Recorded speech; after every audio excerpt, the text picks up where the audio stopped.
Hi, I'm Nancy Barrow, and joining me today is Dr. Kevin Reese, and we're talking about his new book, Peace Over Pain. Kevin, nice Hi. to see you. Hello. I should call you Dr. Kevin Reese, right? Because you do have that PhD after your name. Kevin's fine. Can I also ask you, what does all this stand for? So you have PAS after your name. Yeah, that's a postural alignment specialist. Okay. INHC Yeah, that's an integrative nutrition health coach, and DS. detoxification specialist.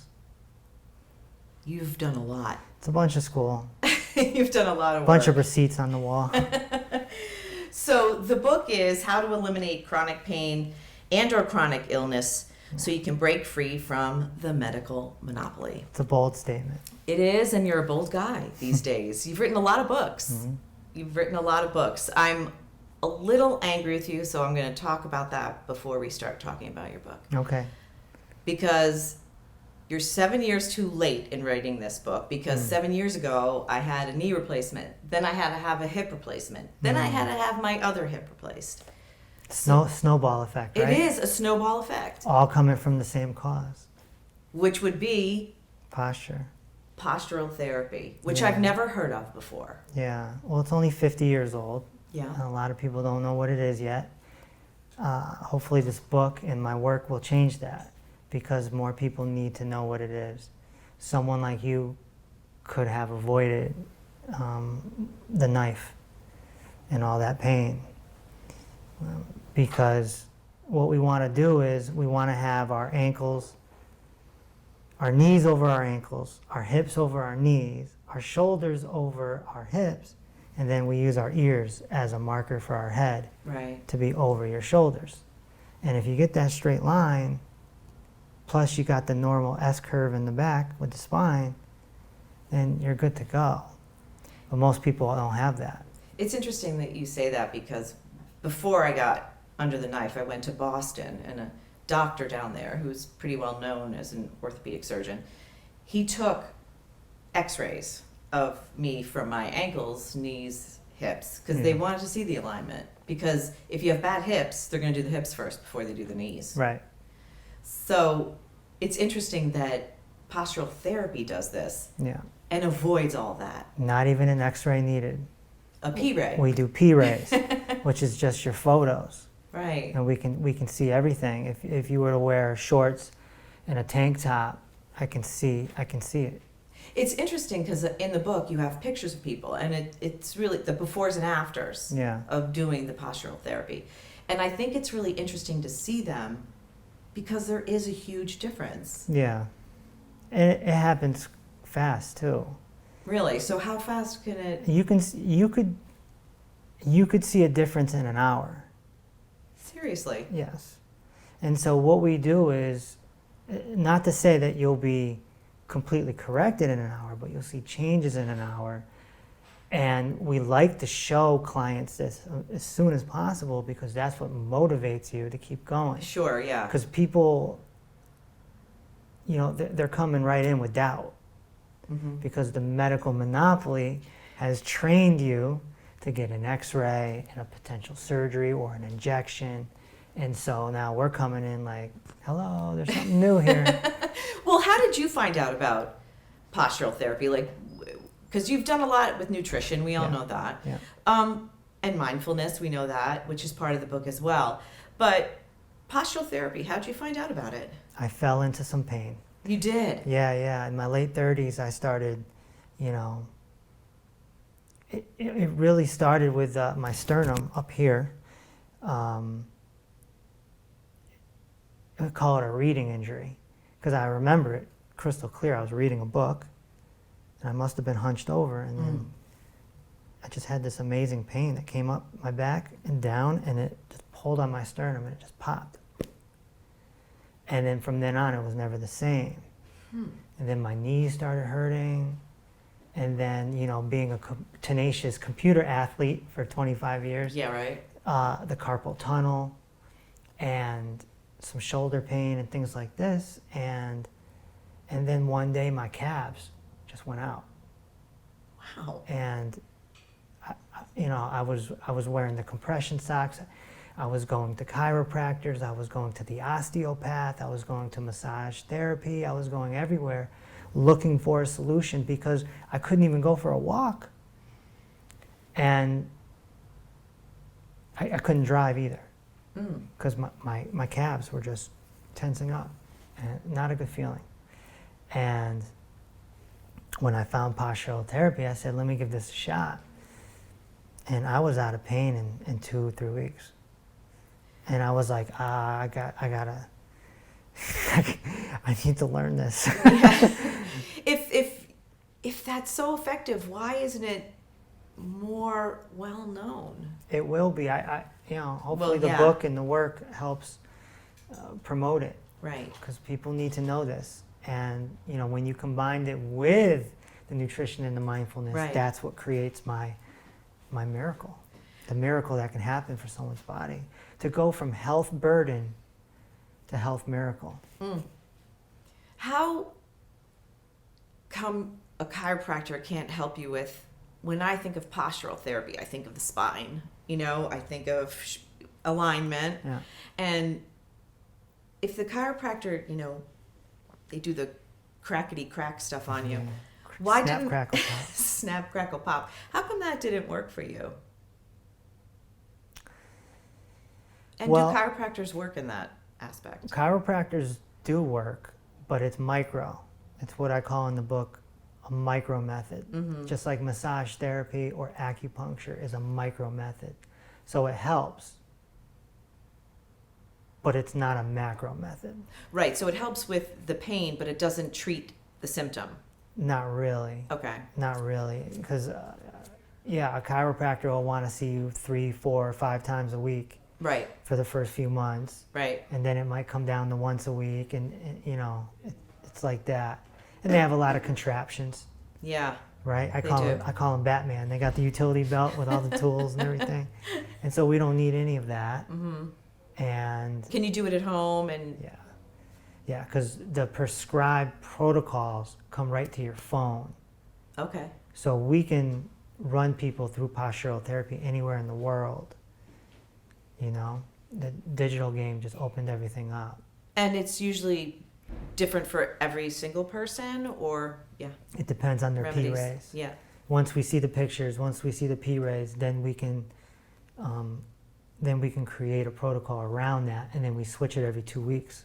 oh, okay. So the corrective exercises change every 2 weeks. You never stay the same. Because you said it's muscular. Yeah, you have to change the stimulus. The Okay. body needs a different stimulus every 2 weeks at least, or you'll run into, you'll hit a status quo type thing. Is postural therapy something that you should do every day? Yes. Just to, Yes. as like maybe some people meditate every day, or It's bigger than meditation. It's what brushing your teeth and flossing your teeth is to your mouth, postural therapy is to your muscles. interesting. And so Going to I- the gym can't help. No. And what I tell people all the time is, did you do your postural therapy? No, well, I had a bad day and this, that. And I say, well, did you brush your teeth? So, yeah, of course, you did. Okay, well, you can do your postural therapy too then, because it's the same concept. Yeah. It truly is the same concept. You're using your muscles every day, even to go to the bathroom, you're using your muscles. Your pelvic floor. You have almost 700 muscles. And if you don't take care of them, they will bully you. They will take over, and muscles move bones. Your spine and my hand, the bones in my hand, they're only moving right now because of my muscles. Right, exactly. It's a puppeteering type thing. So if your muscles are not in order, then your bones, which is about 200 bones in the body, are gonna get, they're gonna get out of alignment. And all the bones is your grid, right? Yeah. Like when I look at your P-ray, when I look at your photos, I'm just looking at your grid. I'm looking at your joints. I'm looking at your bones. I can tell if somebody's femurs are rotated, you know, things like this. But it's the muscles that caused it. It's so interesting, the cause and effect of the whole situation. Yeah. Tell me what the medical monopoly is. Well, the medical monopoly is a dictatorial system that I call a specialty-based pain management system. And there's no competitor. And so you have health insurance, you have, you know, the pain management sector of it, you have the physicians and the nurses, and it's just Surgeons. surgeons. I know them well. Yeah, and it's a $1.6 trillion industry. And to put that in perspective, big oil is 100 billion or 200 billion. They're not even in the trillions. Yeah, right. So medical has surpassed everything. Well, it is the number one problem, right, facing most Americans. Right. Some medical situation. Right, and what I mean by they're specialty based Yeah. is if you have a knee problem, you come in and you say, Doc, my knee hurts. He's going to focus right in on that knee. And at some point, you're either going to get drugs Yep. or you're going to get cut Or injections. or injections. Mm-hmm. There's no other option. There's none. Sometimes they'll tell you to go to physical therapy. Physical therapy is part of the medical monopoly. So you can't win. Anyone that takes health insurance is the medical monopoly. Even if I was offered health insurance, I would turn it down. Really? Yeah, because you don't want to be, as a practice, I don't want the Peace Over Pain Clinic to be involved with that. I want to be independent. Once you start getting involved with that, you might make more money because people can come for $15, right? But you're on that medical merry-go-round. You're on that merry-go-round, and it gets dizzy. It does. It's a tough thing because I understand that, but it's hard when you've been conditioned your whole life Yep. to think one way, Yep. to alter your thought process and say, Yep. all right, let me give Kevin a chance with this Peace Yep. Over Pain. Yep. It's a very easy book to read, I will say that. And I told Kevin I thought it was like Eat, Love, Pray. Yeah. Because there's 3 sections of it, which I thought was great. And I enjoyed each section for what it was. Mm. But I really enjoyed the postural therapy section, which is the first section, Yeah. because I didn't know anything about it. Yeah. Well, And there's pictures, and I really feel like it can make a big difference with people. a huge difference. Huge difference. I use my mother as an example. You know, she had an eye injury not too long ago. And it was, you know, getting a little blurry and this, that, and the other. She goes to the eye doctor. The eye doctor sends her to the retina doctor. This is what I mean by a specialty base. It's like, is the foot doctor going to send you to the toe doctor?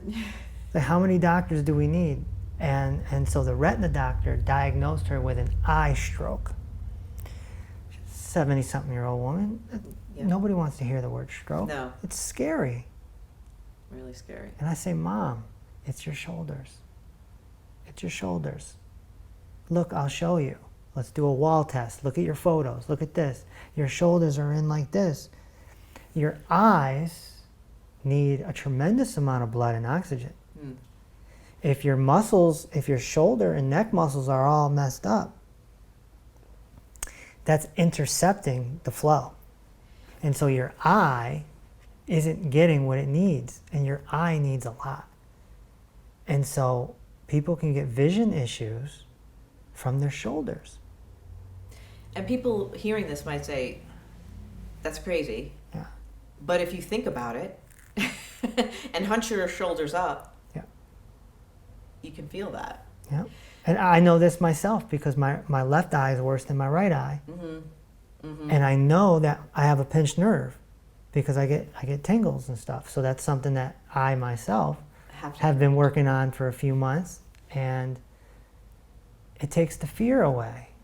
Right. It takes the fear away. So if your eye is messed up, you can say, all right, I got to do my postural therapy, instead of being like, oh my God, I got to go to the doctor. I need meds. What is the doctor going to do? Unless you have an actual emergency and you need acute care, Yeah. they realistically can't do anything. And that's what I'm trying to convey in this book. This is to break somebody's limited beliefs. I'm just telling you flat out. It is. It is, because in the thought process of when you get the flu and you feel so bad, Right. you feel so bad, Yes. you want to go to a doctor to help relieve whatever is making you so sick. And you're just like, give me meds. I just want to feel better. Right. That's what a normal American person will do. Yeah. They will. They'll go there to feel better. Right. And you're saying that's not the way to think about No. your body anymore. No. That's why, and my program is 120 days. So it's like, you want it quick? We can give it to you quick. Yep. It's not going to be easy, but it'll be quick. It's like a 120-day surgery. It's precise. It's mind. It's really altering how you think about the medical monopoly. Yeah. It really is. It's Yeah. giving your body a chance to actually work better for you. Yeah. And I use the word monopoly. Well, it is a monopoly. Yeah. But I actually call it medical monopoly every time I refer to them. I know. Because I want people to get it in their head that you're dealing with a monopoly. And because it's not an actual business like Amazon, it literally has no competition. Amazon has to have competition. If there's no Walmart or Target, then Amazon's a monopoly. Right. And that's against the law. Hmm. But with the medical system, they're completely breaking the law. Kind of. The law is twisted to make it happen. To keep people in the system. And Big Pharma, which is part of it, makes a lot of money. And the equipment industry makes a lot. I think the equipment industry makes even more than Big Pharma. I would have to check the numbers, but it's ridiculous. Like they could buy an X-ray machine for $3 million, and then they run you through it 1 million times, and your insurance covers it. Yeah, they do. So it's like it's all paid for. That's the thing. Like I was at a party just a few weeks ago, and this older gentleman, his spine is flexed forward, and he says, "Oh, there's nothing they can do. It's part of." I said, "No, we can correct that." No, and my knees, blah blah blah. No, don't you see what you're saying? Your spine is messed up, and your knees. Isn't that suspicious? It's all connected. Yeah. And I'm like, you're standing on 80 grand. Those knees put a lot of kids through college. Yeah. These surgeons are putting their kids through college off your bad knees. My knee was probably $100,000. But you know what he says to me? What did he say? He says, they're going to cover it anyway. You see?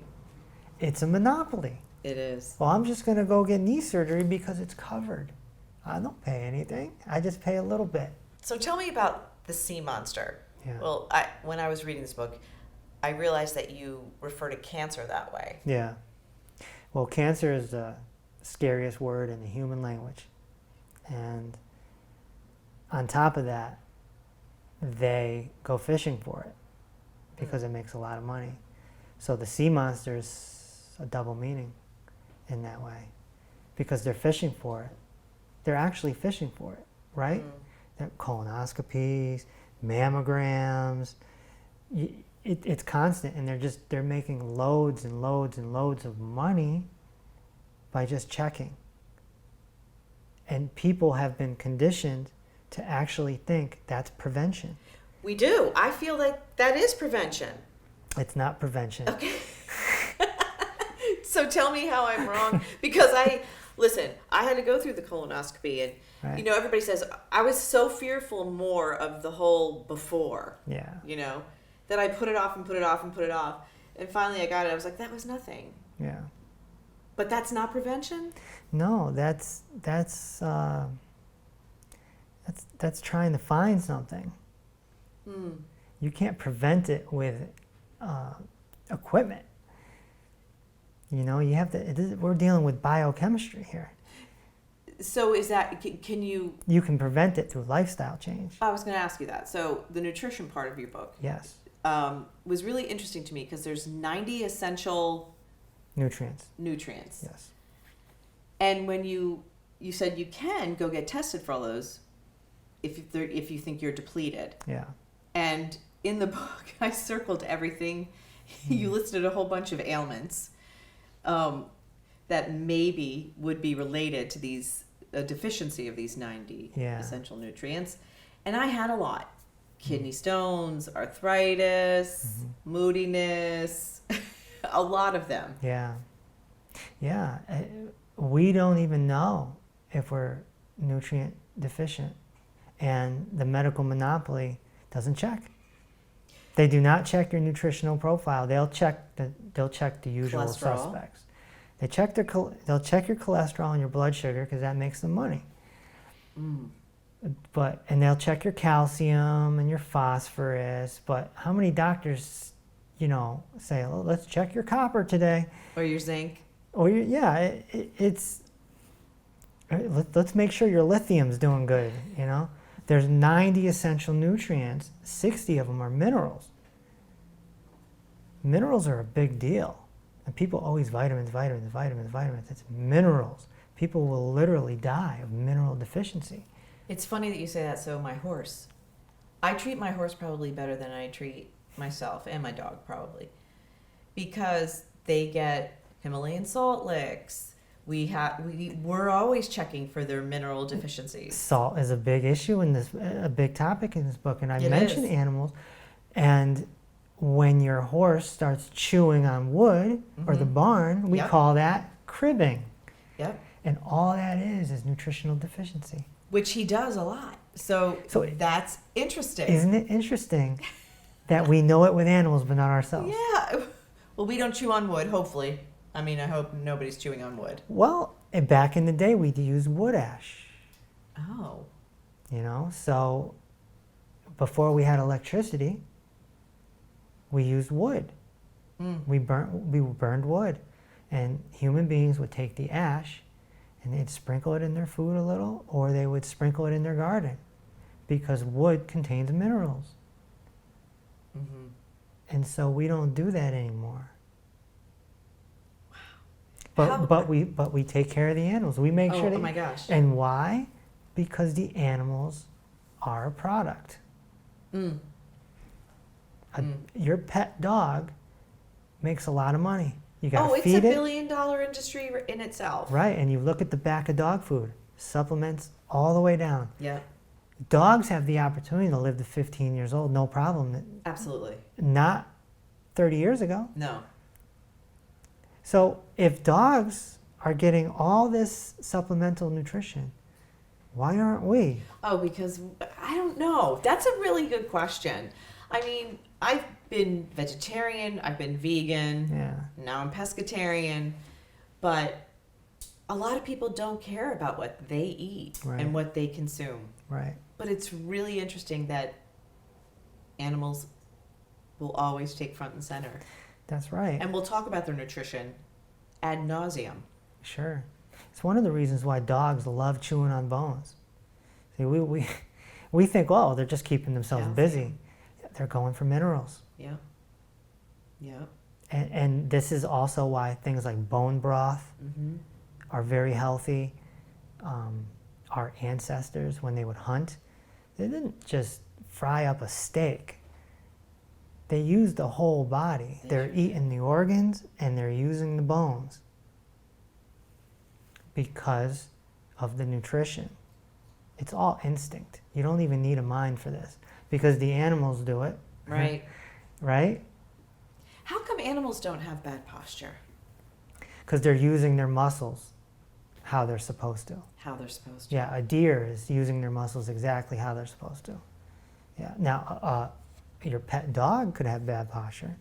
because maybe it's laying in the corner all day while you're at work or whatever the case. You know, dogs need to run.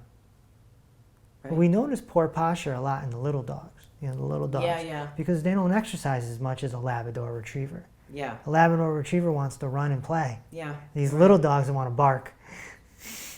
Yeah, A leaf it's flew true. by, you know, and so a dog that lays around all day, they could get muscle dysfunction very easy. But an elephant in the wild is going to be okay. And giraffes, who have the weirdest construction ever. Yeah, they're fine. They're fine.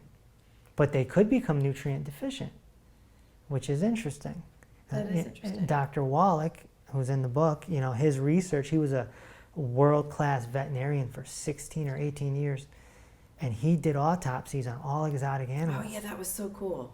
And that's what he discovered. That's his contribution to the human species of the modern era. He found the nutritional deficiencies in these exotic animals that had disease. And it's just a no-brainer. Why animals and not humans? So then what's the next test? Go do the autopsies on the humans and see. And that's what he discovered. He discovered nutritional deficiencies in muscular dystrophy, cystic fibrosis, and the list goes on and on and on and on. ALS. ALS. My grandmother had. Yeah. Brain, cholesterol deficiency, fat deficiency. This is one of the things that I was really interested in when I was speaking to you about your book, was the brain needs fat. Yeah. What kind of fat does your brain need? Are you talking like avocado fat? Anything. Egg fat? Anything. It needs fat, but it really needs essential fatty acids, the omega-3s. The problem with a lot of plant fats is they're not balanced.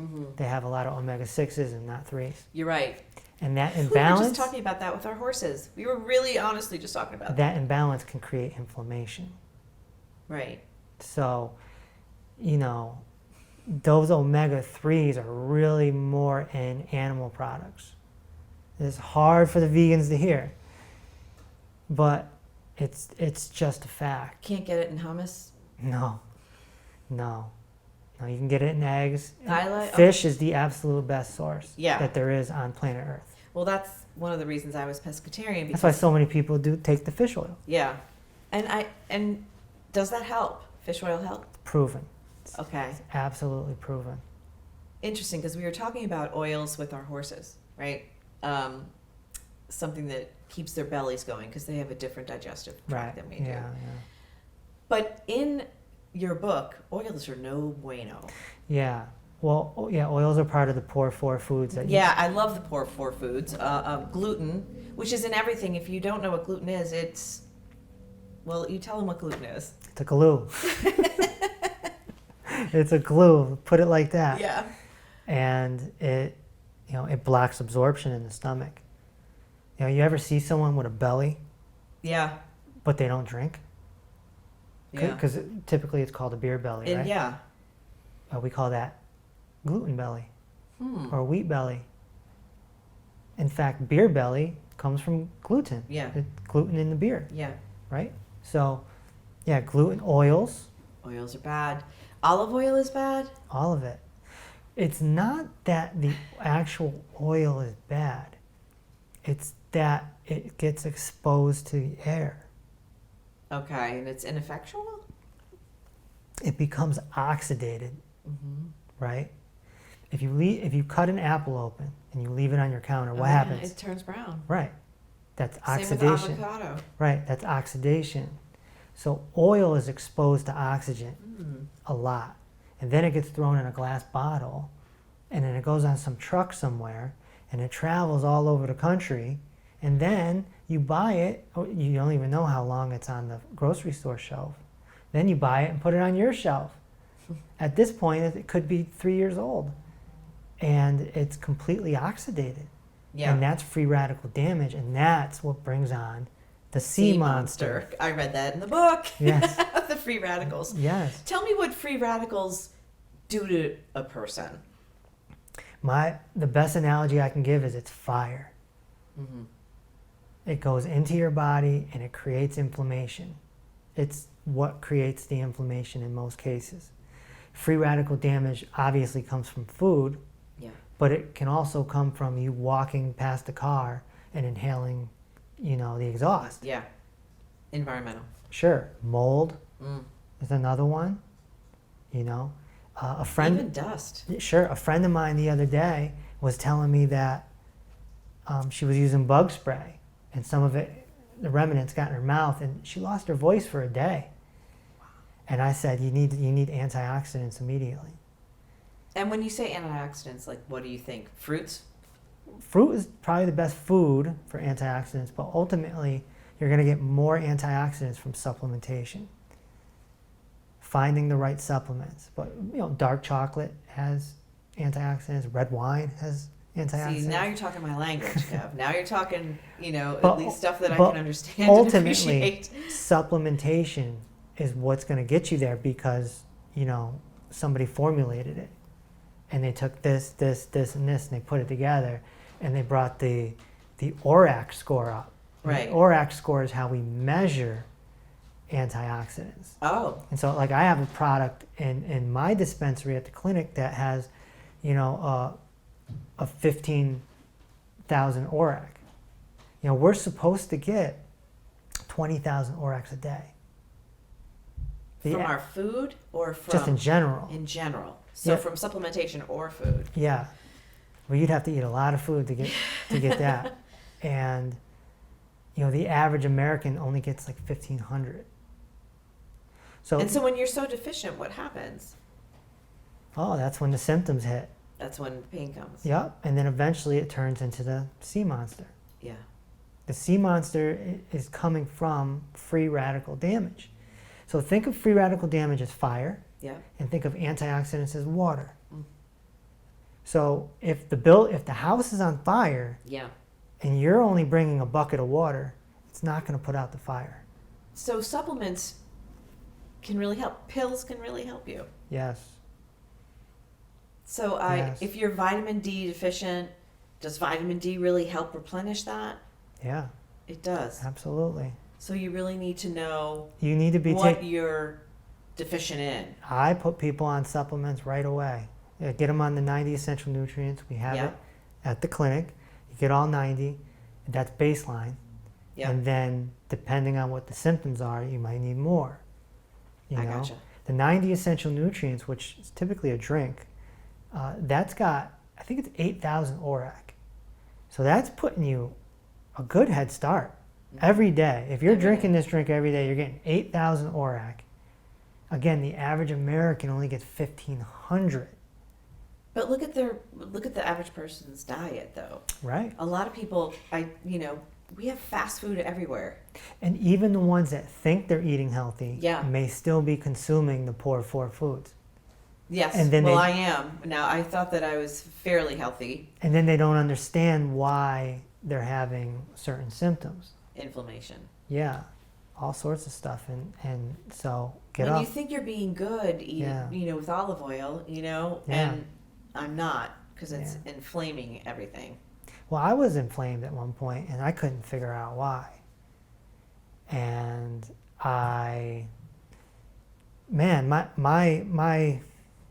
my CRP jumped up. What's CRP? C-reactive protein. That's a heart inflammation marker. And it jumped up to 6 point, I don't remember. I think it was a 6.1. And I'm like, why? Like, why? I can't figure it out. Like, I'm not a junk food eater. Right. Wasn't a junk food eater. Mm. And I was vegan for 10 years. And I ate a boatload of fruit. And a lot of juicing, a lot of cleansing. Why is my CRP at 6.1? What's going on here? Oils. Oils. The oils are bad. You take something as like a salad and you pour oil on it, or mayo has oil in it. Yep. Dressings have oil in it. Yeah. You're creating inflammation. One of the things that you said to me is just eat olives, Nance. They're so good for you. Just like eat the source instead of Yeah. eating the Yeah. the processed portion of it. Yeah. I do love olives, but you can't put it on my salad and make it a great dressing. Well, not everyone wants to hear this, but I would just, butter is a better option than oil. What? Yeah. It's All right. Whoa, Kev. now butter has been used for centuries. It has. It's full of all sorts of nutrients. It's got a big nutritional profile, huge nutritional profile, and it's almost lactose free because the milk is being processed in a certain way. So if you're lactose intolerant, you can still have butter. It's funny. And you can have ghee, Yeah. which is even a better form of better butter. form That's of the butter. Indian Yeah. classical version where they clarify it. Yeah. And so butter, you're getting that good cholesterol. And I don't mean the good cholesterol that the medical monopoly promotes. I just mean cholesterol in general because cholesterol is healthy. Okay, that's where you lose me. All right, because I have high cholesterol. My dad had it. My brother has it. Yeah. So, and I know that you say that everybody says, "Oh, genetics." It's not really. It's just an excuse. Right. Genetics is the medical monopoly's excuse when they can't describe something. Is there any validity to that? Because my dad had kidney stones. I have kidney stones. My dad had his hip replaced. I had my hip replaced. Well, what gets passed down is nutritional deficiency. Oh, there you go. So if Mama Bear is deficient in 40 of the 90 and Daddy Bear is deficient in 72 of the 90, they're going to create a child who's very deficient. So I can blame my parents for all of this. Well, we blame our parents for everything anyway. We do, don't we? Yeah.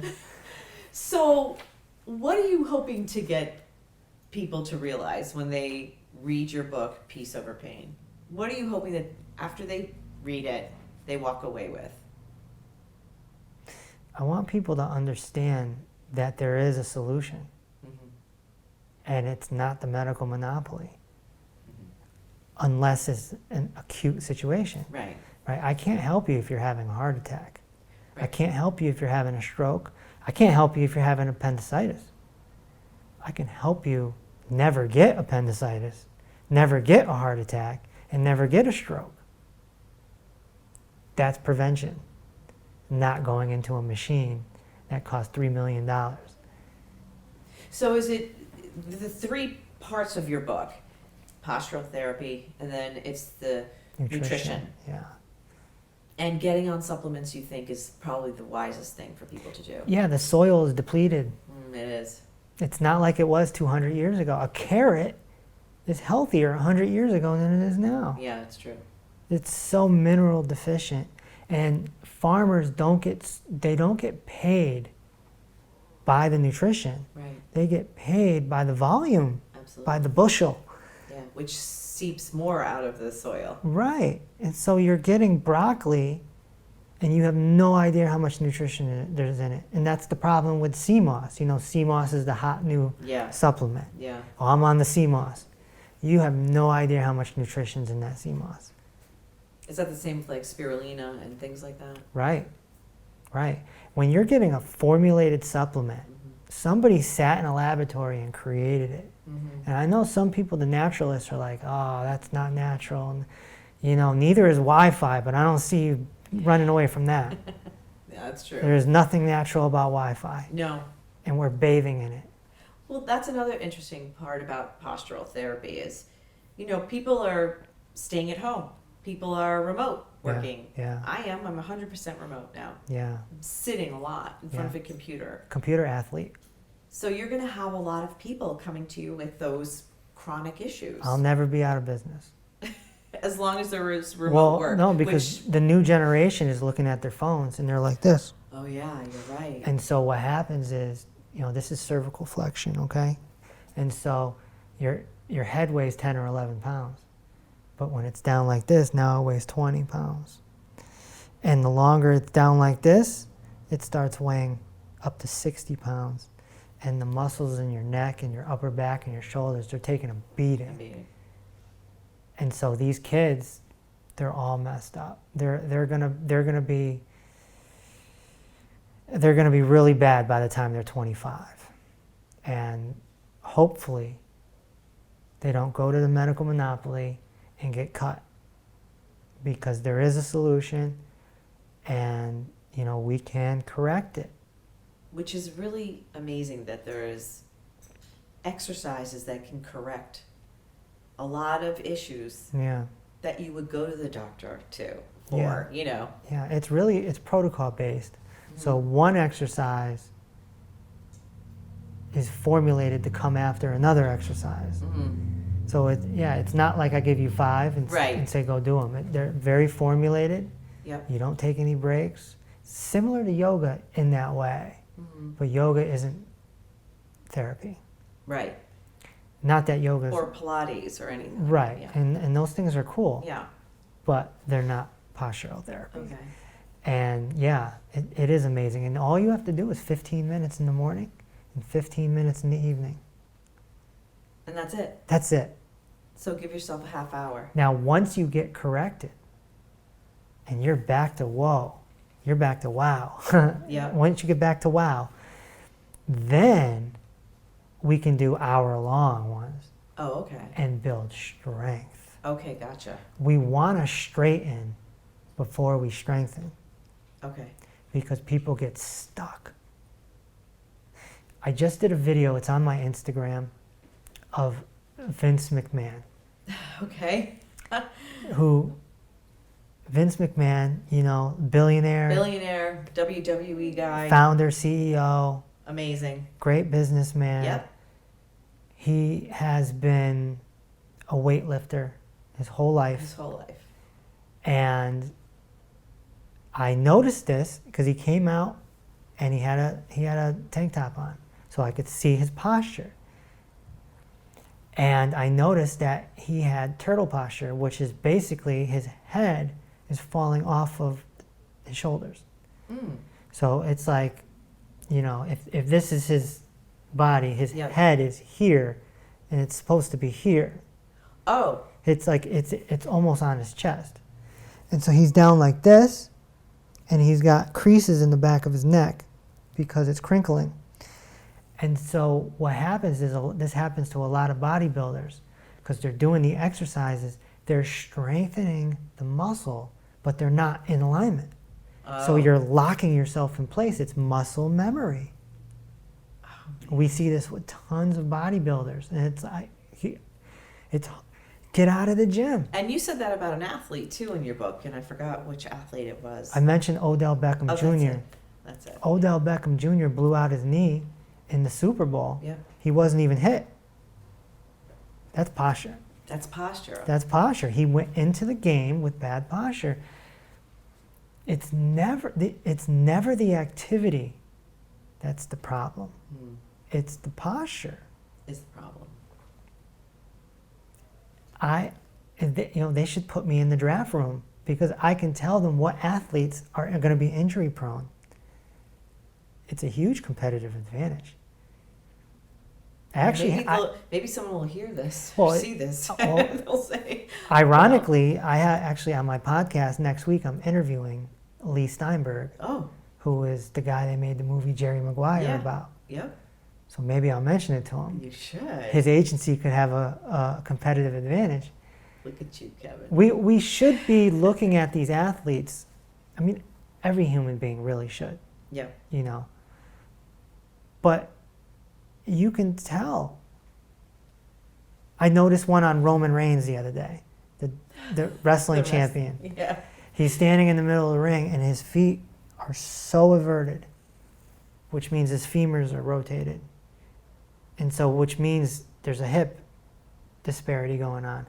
I don't know if he feels it now. He's probably 35 or something. Yeah, probably not for another 15, 20 years maybe. But you can see what's happening before it happens. Yeah.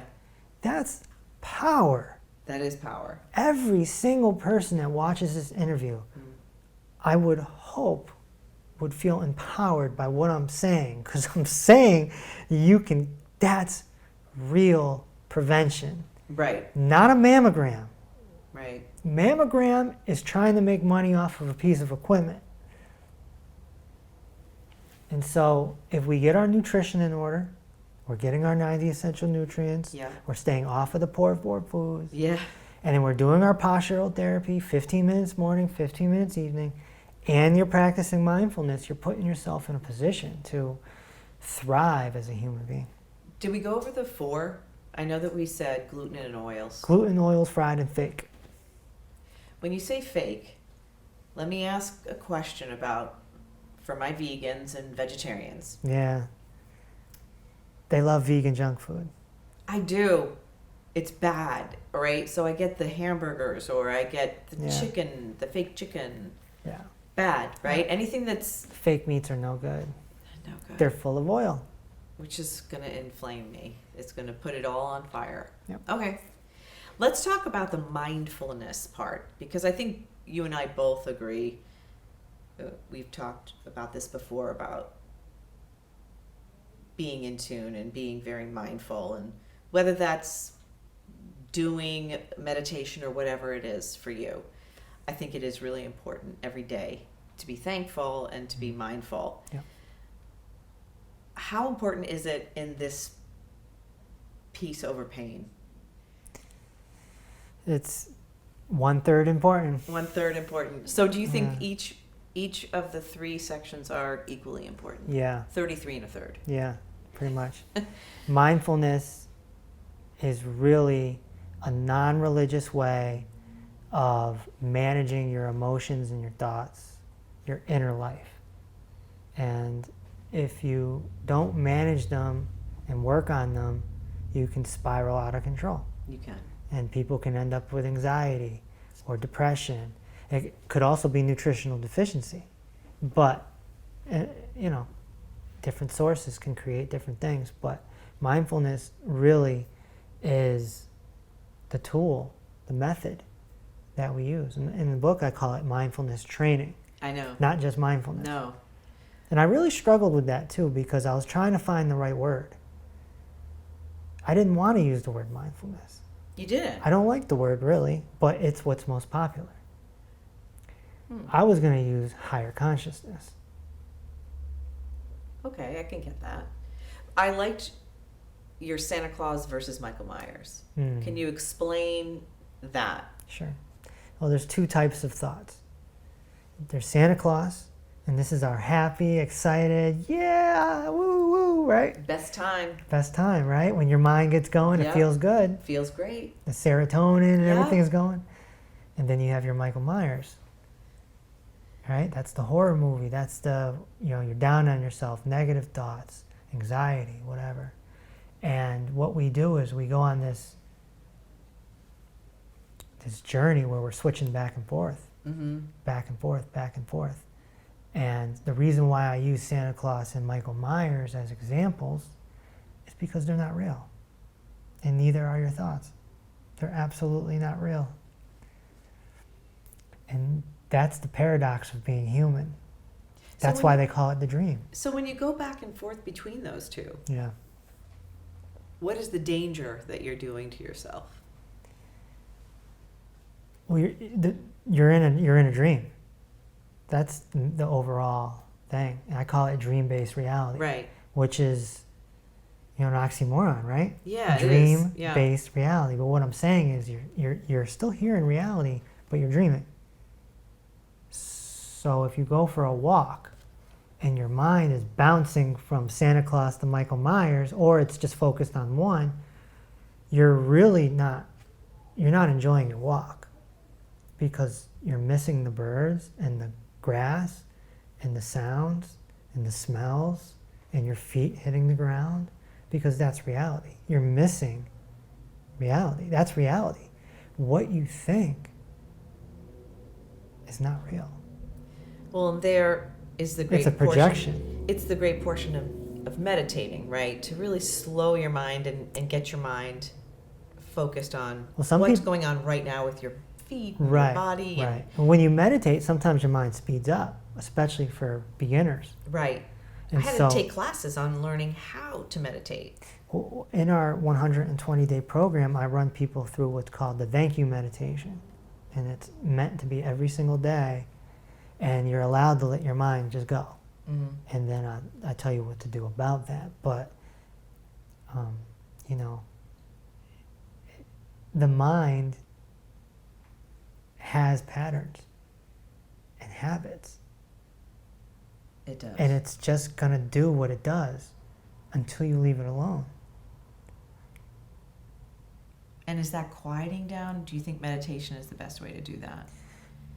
Well, the best way to do it is by knowing that it's you're not doing real. it. Yeah. Yes. That you're knowing what you're doing is, yes. To watch it. Right. You watch it like you would watch Santa Claus or Michael Myers. That's why I use the example. They're fictional characters that pretty much show up once a year, because there's always a Halloween movie every year. Which is like my biggest fear. I do not like horror movies. So when you said Michael Myers, I was like, why did he have to use that one? And we know Santa Claus shows up once a year. Which we love. Yeah. But they're not real. Right. But a 4-year-old thinks it's real. So we have to stop being 4-year-olds. And we have to grow up consciously and say, what I think is not real. And I understand this is an onboard computer and it's running off of habit. Once you know that, the game changes. Well, you can know that, but not be able to stop it. No, it's okay. You don't have to stop it. As long as you know it. You don't want to fight it. It'll stop on its own. Okay. It'll start to slow down. It'll It's start very to interesting. slow down. Because I can understand the Santa Claus and Michael Myers aspect of it. Yeah. Because I've been there. If you're doing mindfulness training, your mind will eventually start to slow down. You'll become more relaxed. Interesting, Kev. Yeah. Very interesting. Well, that's why, you know, and if anyone wants to, you know, go down the Kevin Reese rabbit hole, and you go down YouTube or whatever, you see old videos of me, even 10 years ago, 7 years ago, 6 years ago, you'll see that I speak differently. You do. And that's because things have slowed down. Well, we were in a pretty fast-paced business. Yes. We were both at Hot 93.7. Right. We did a podcast about it. Yep. We called it The Monster Yeah. because The showbiz is a monster. showbiz is a monster. Yeah, it is. So when you look back on those days of Yeah.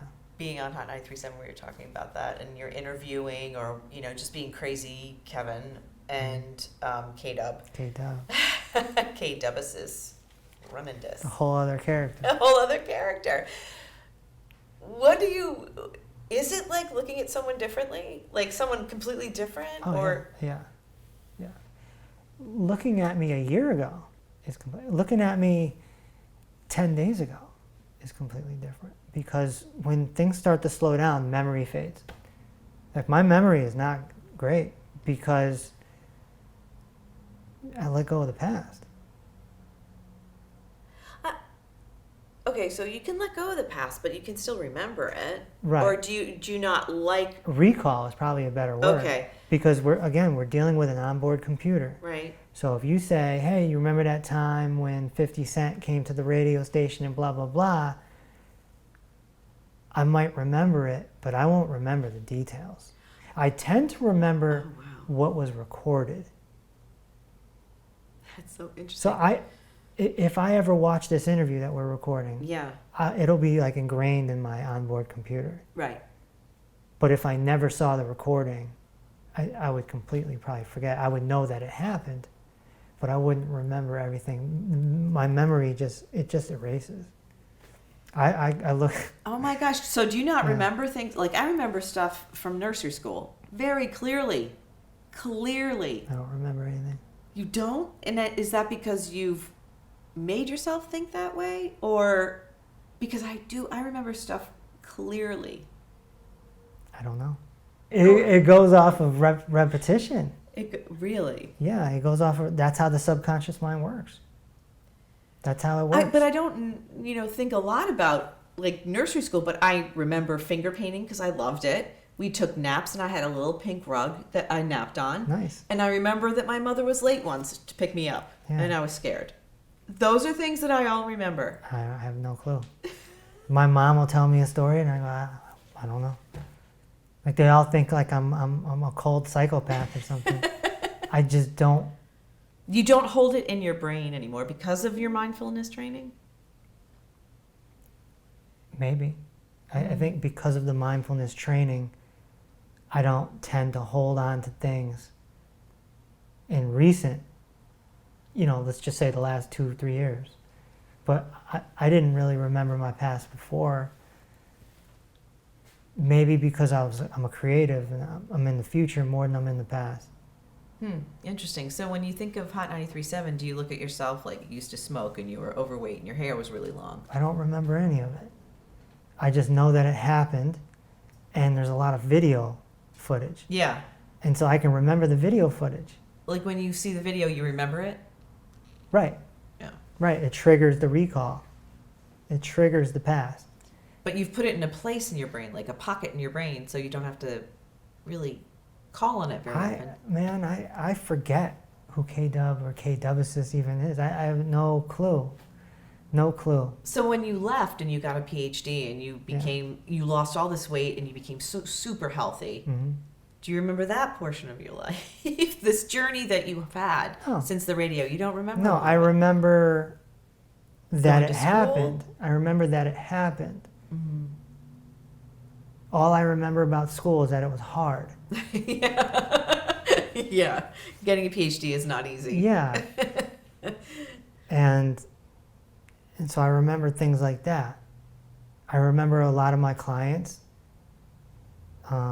certain aspects, certain testimonials, but those are on video. Yeah, they're on video. They're on your website too. Right. Peace Over Pain. Right. I took my multimedia experience and brought it over to my health career and made sure that everyone was on video, because how can I make this bold claim Right. and not have any proof? I'm trying to supply as much proof as possible. Well, you have with your podcast too. I think I need to, or I'll forget it anyway. You need a reference point to look back to. That's a key word, reference points. Yeah. That's key. Yeah. And maybe that's it. And it's not just a me thing. I've talked to a lot of people that are very deep into mindfulness, and their memory is not great either. Wow. But the thing is, because I'm an entrepreneur and I have a business, I remember the nitty-gritty of the details. So when I wake up tomorrow, I know exactly what I need to do. I need to hop on the computer. I need to do this. I need to call that person. I need to do this. Yeah. It's you would say, oh, your memory is great, but it's just focused on what I need to do. But I don't remember 25-year-old Kevin at all. At all. At all. Wow. Maybe I need to do a little more mindfulness training. It's really about being here Present. now, because that's reality. Yeah, that is reality. And so in the book, I even gave a little tip of the 3-day window. Yeah. And anyone can practice it. You just keep your mind on yesterday, today, and tomorrow. And that's it. And that's all you need. That's it. And so the reason why yesterday is important is because maybe something happened yesterday that you need to analyze today. Maybe something happened. Maybe you got into a fight with someone, an argument, and now you have to figure out why it happened. And you got to dig deep. What's the belief system? What's the programming? Because the only way to undo it is to dig deep. And that's mindfulness training. You did. But then when tomorrow comes, Yeah. the 3-day window moves over, so that's gone. That's gone. So is Gone. that the HPO that you did? Because I can't even pronounce that. I know Ho- it's Hawaiian. Ho'oponopono. There you go. Yeah, So I love Ho'oponopono. I'm doing it right now. So what is that? It's an ancient mindfulness technique from the island of Hawaii. And they used to use it in like a tribal setting to solve problems amongst the tribe. or the family. And then this woman came along in the, I want to say 70s or 80s, and she turned it into a self-help method so that we can use it ourselves. Mm-hmm. And it's all, Ho'oponopono means to correct error. And so it's just a way to really dig deep into yourself. And it's really all about the subconscious mind. Well, you were doing something, and it was really nice that you shared it on your social media, that it was an emotional release for you. And I don't know if, was that what you were doing? Is that where you were training it? And I don't know. And you said it was okay to cry. It's okay to cry. If you're sad and there's things that you're letting go of, it's okay to cry. Yeah, crying is awesome. It was interesting when you were saying that, and you said it was a very personal thing for you. Like, loss can be very personal, and letting go of stuff. And you were in a spot, and I was like, I wonder what Kev's going through, because Was it last year? Yeah. Oh yeah, last year was wild. It was a while. Well, I went through what is typically called dark night of the soul. That's what it was. Yeah, that was 7 months. So what is dark night of the soul? It's a purging. It's a purging of your pain body. It's a purging of all the trauma and all the programming that you're holding on to. Some people call it ego death too. They call it different things. It's a detox, really. It's a cleanse. And An emotional cleanse? oh yeah, it just starts coming up, and it's coming up, and it's coming up, and if you don't know what it is, it's scary. And then once you find out what it is, then you accept it, and you're just like, whatever. I remember reaching out to my spiritual mentor, who's an enlightened master from Australia. And I said, I think I'm going through dark night of the soul, because I'm crying a lot, and it's just stuff is just coming up, and I'm so vulnerable. I'm like a 5-year-old child. Yeah. And I'm like, what should I do? And he says, be okay with it forever. Like, oh, thanks. But Say it what? didn't last forever. No. Yeah, be okay with it forever. That's like a... Yeah, because I don't want to deal with this forever. Yeah. But what he's saying is surrender. Just surrender, because you can't control it. See, that's the hardest part for, I think, a majority of people, is the control issue. Because, you think you can control your health if you're conditioned that way by going to the medical monopoly. Right? And I think the control aspect of eating your food, like you think that you can control your diet, and you think you're being really healthy, but then again, you're using oil and it's all inflammatory and you're on fire. And then when you think that you're being mindful, but you're really not, because you're still controlling, you've got to let go. There's a point where you've got to let go. You gotta let go. You have to understand that your ego is almost like a whole other person. It's like this little dude in your head, and he's a dictator, and he's just desiring things and wants things, and and it's puppeteering your thoughts sometimes. So you just have to be aware of it. That's all. That's all it is. The whole game is about being aware. Awareness is really the best word.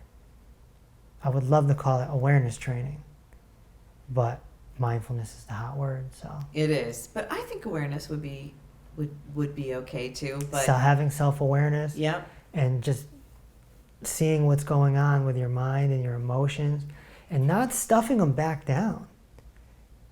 Well, there's a lot of emotional eating that people do. I could be one of those. Yeah. Like if somebody makes you angry, we tend to stuff that back down because we don't want to be confrontational or whatever the case is. You want to get in there and figure out why. You have to perform surgery on yourself. Yeah.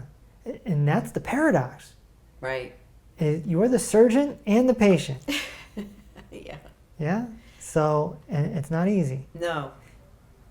climbing Mount Everest is easier than going all the way with mindfulness.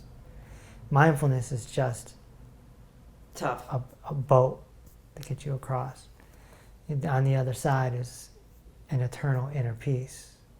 Do you think therapy, traditional therapy, can help you It get can. there? It can. It's a micro method. Mm-hmm. At the end of the day, a therapist is not going to bring you to the promised land.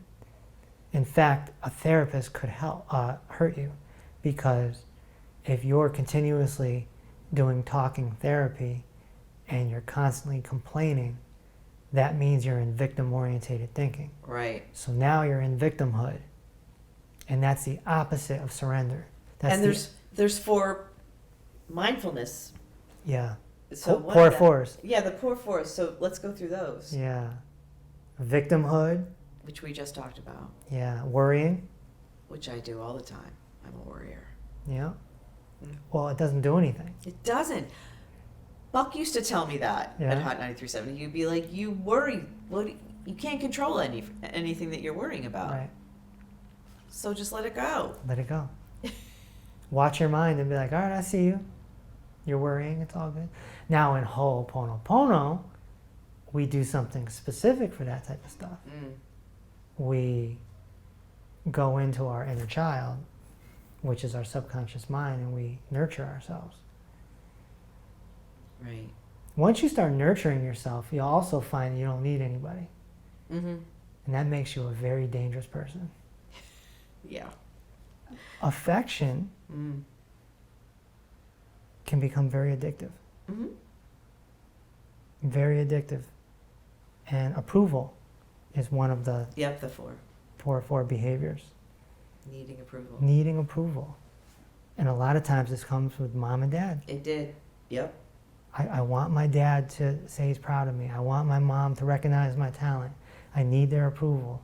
And then it becomes your friends, and then somebody minimizes you, and it causes a fight or flight. And you're just like, why don't they see me as capable and talented? Yeah. And so we're right back to the inner child.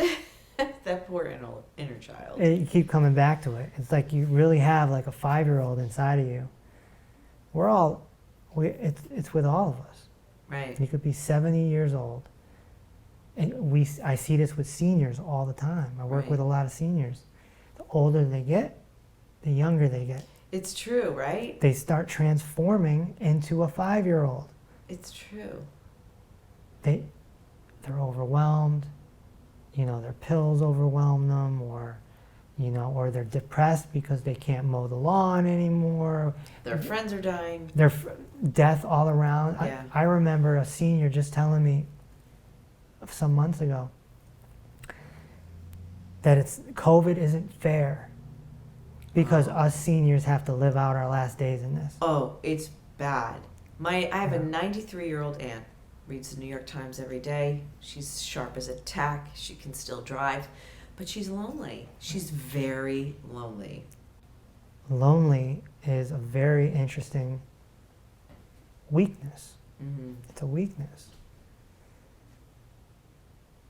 Aloneness is a strength. Mm-hmm. Loneliness is a weakness. Because what lonely means is you're missing something. You're missing something, which means you're not self-nourishing. You're not in mindfulness. Because you don't need anything. Connection is great. Yeah. I I think that's what it is more for her, is connection with her kids who live nearby. And Yeah, but we have to be able to do it without it, because like I talk about in the book, you're going to die alone. yeah, I don't care if there's 20 people in the room. yeah, that's your experience. It's your experience Yep. and no one else's. Right. And you got to deal with your mind and your emotions during those last 5 minutes or even last 5 seconds. It's yours. Yeah, and yours alone. And like I say in the book, it's a test. It's your final exam. If Yeah. life is a school, that's your final exam. Very interesting. And I know you said let go and let God. That's what a lot of people say. Sure. And I think That's surrender. it is absolute surrender. That's surrender, is just trusting the process. You know, if something happens to you that's not so great, trust that it was for a reason. Yeah. Something's going to come out of it. It could be a test. I do believe like you are where you are because of you're supposed to be here. I believe in those things. Sure. I believe. And yeah, and once you learn the subconscious mind, you start learning not only how your mind operates, but how the collective operates. Because we're all kind of in the same boat. Right. Like we're all the same. We have different personalities and we have different genetics, but we're all operating off of the subconscious mind. The subconscious mind is kind of like a DVR. It records everything. But you can't recall any of it. You can only you can't right. You can only recall bits and pieces. Right. But there's stuff in your subconscious mind, in know. your database. Oh, I know. You don't even remember. Something could have happened to you when you were 5 years old that's affecting you now and you don't even know it. I know. You don't even know it. Well, it's funny because when you were talking about your 5-year-old, like I've been in therapy and my therapist says, you need to have a conversation with your 5-year-old self. Yeah. You really need to be kind. Everything that's going on, would you say those things to your 5-year-old self? Right. And it's really important that you treat yourself well. Right. That's one of the things that I took away from. And don't beat yourself up. Ooh. Don't beat yourself up. You Now have now you're looking for approval from yourself. Well, that's, yeah. And that approval is one of the poor 4 behaviors. It sure is. Yeah. So where can people find this information, Kevin? It's the information a lot of people are praying for, I think. I do. I'm like I said, I'm still mad at you that this is 7 years too late for Yeah. my knees and my hips. Well, my sternum had to pop for it to happen. Yeah. Well, I have one knee left, so let's hope that I went to so many doctors. you did. I did. And even when I found my solution, I still went because I was investigating. Mm. I was like, insurance covers it anyway. Let me find out. Investigative reporter. Kevin Reese, Dr. Kevin Reese, investigative reporter. And they don't even know I'm in this business, and I don't like announce myself to Right. at all. I'm But just it affirmed what you thought. right. I went into the medical monopoly and I researched and I realized that when it comes to chronic illness or pain, Yeah. they really have no solution. It's a money-making, specialty-based pain management system, and we don't manage pain. We give your pain a miracle. We create a miracle, you know. And miracle is the word that I like to use because, you know, the other C word is illegal. Can I mention it? Or no? Sure, you can. The cure word is, yeah, It's legal. They own it. they own They it. own that. They own diagnose. Wow. Who knew the medical monopoly would own that? So if they want to get more information, Yeah. can they go to your website? Yes, and the book is going to be only $5 on peaceoverpain.com. That's digital version, Yep. audio version, and a special training from me, or they can get it on Amazon for $20. But either way, get the book in your hand and give it a read. You know, see. If something resonates with you. Yeah, because this is step one. It's really pretty cool. It's really great. And there's lots of bonuses in the book too, lots of trainings that you have. Yeah, Things that you can do to find out if you really need to read the rest of this book. and it's a quick read. It is a quick read. There's no fluff, No, there is no fluff. and I like fluff. But I had to make a decision to not have fluff. That's right. So Dr. Kevin Reese, thank you so much. Peace Over Pain. Make sure you get it. Thank you, Nancy. It's really wonderful. Thanks, Okay. Kev.